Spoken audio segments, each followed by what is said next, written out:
guided by the fighter mentor. There's a question that could be more unsettling than any piece of advice. How many of the decisions you made today were truly your own? It seems like a simple question, but often reveals more than we'd like to admit, because more often than not, we believe we're choosing the course of our lives, when in reality we're just going with the flow of circumstances, demands, habits, and urgent matters that pop up without asking permission. And perhaps the answer lies not in the big decisions, but in the small choices made almost on autopilot, the ones that, repeated every day, end up defining who you become without you even realizing it. Because there's a huge difference between deciding and simply reacting to what happened. Many people believe they're in control of their own lives, when in reality, they spend the whole day reacting. They react to messages, they react to demands, they react to moods, they react to fear, and without realizing it, they call this a routine. The problem isn't responding to the world. The problem is never choosing again before responding. That's how direction disappears. Not in one big moment, but in small, automatic responses repeated over the years.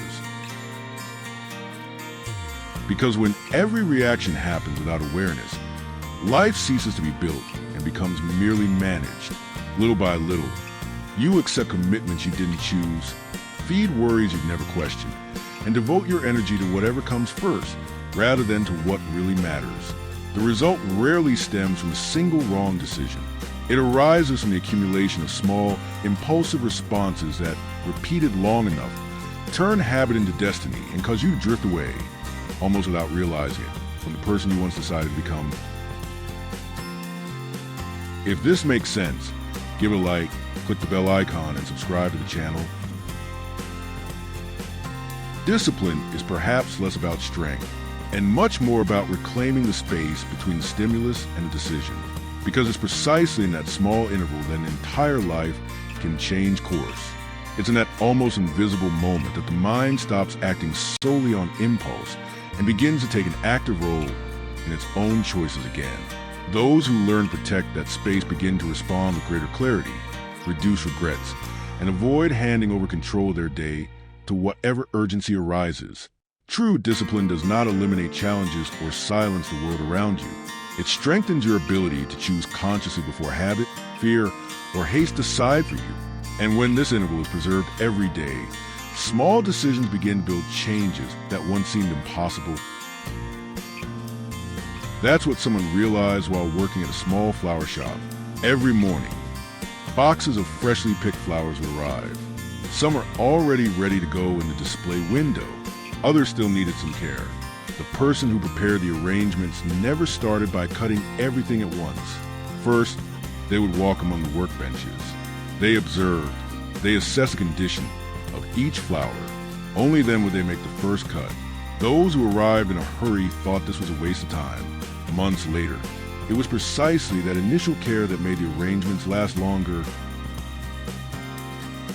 It's interesting, those looking in from the outside see only the result. Almost no one notices the quality of the choices made before the first action. And that's exactly where consistency begins. It arises long before recognition, long before the results become visible. It emerges in the attention to details that no one applauds, in the decision not to act on impulse, and in the willingness to pave the way before expecting any reward.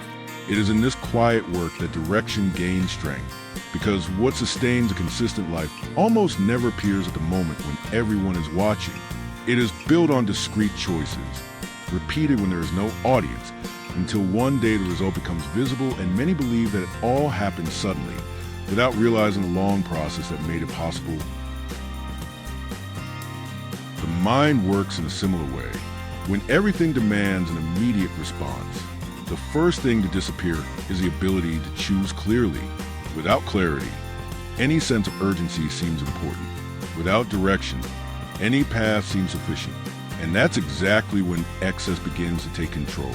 The mind stops distinguishing between what's essential and what's fleeting, reacts before understanding, and wastes energy on problems that didn't always need attention. Little by little, Important decisions start to be made at the same pace as distractions, as if everything carried the same weight. But it doesn't when clarity disappears. Even what could be resolved calmly turns into pressure. And without realizing it, you stop steer your own steps and simply follow the pace imposed by circumstances. There's a quiet habit that changes all that. Ask yourself less, what should I do now? And ask yourself more, what truly deserves my energy? This change may seem small, but it transforms the way you approach your day.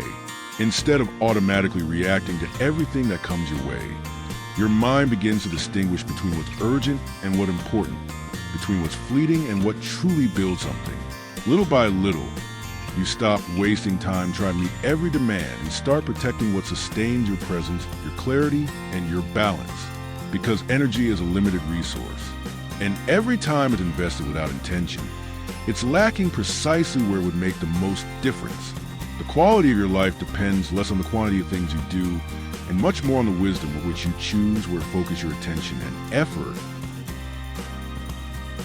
It was that very same principle that emerged some time later in a city park.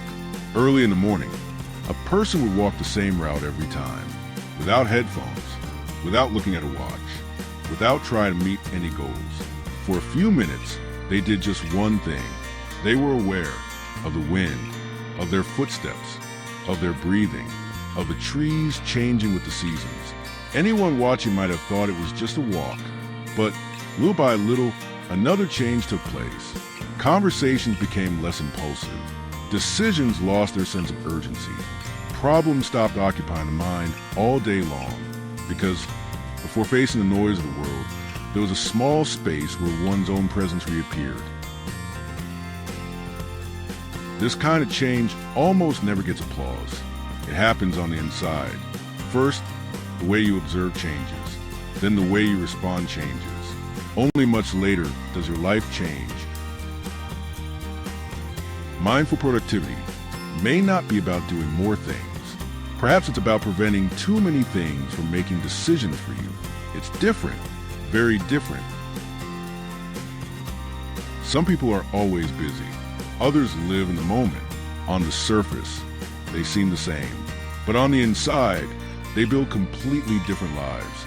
To an outside observer, they may even appear to have the same routine, the same commitments, and the same level of effort.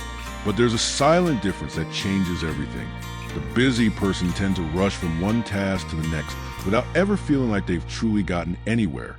The person who lives in the moment, on the other hand, is fully present in what they're doing, better understands what deserves attention, and doesn't give their energy to everything that demands an immediate response. Over time, this invisible difference leaves deep marks. One accumulates only exhaustion, while the other accumulates clarity, stability, and the ability to keep moving forward without losing their own direction.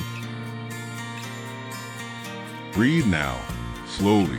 Breathe in. Hold it. Exhale. Notice how much of your mind keeps racing even when your body has finally stopped. Perhaps the freedom you're seeking isn't in controlling everything. Perhaps it lies in regaining the ability to choose before you react. Because no one can stop the world from making noise. But there's always the possibility of deciding which part of that noise deserves to stay. That's how a life changes. Not when everything around you gets easier, but when little by little, your choices stop being driven by impulse and start being guided by your conscience again.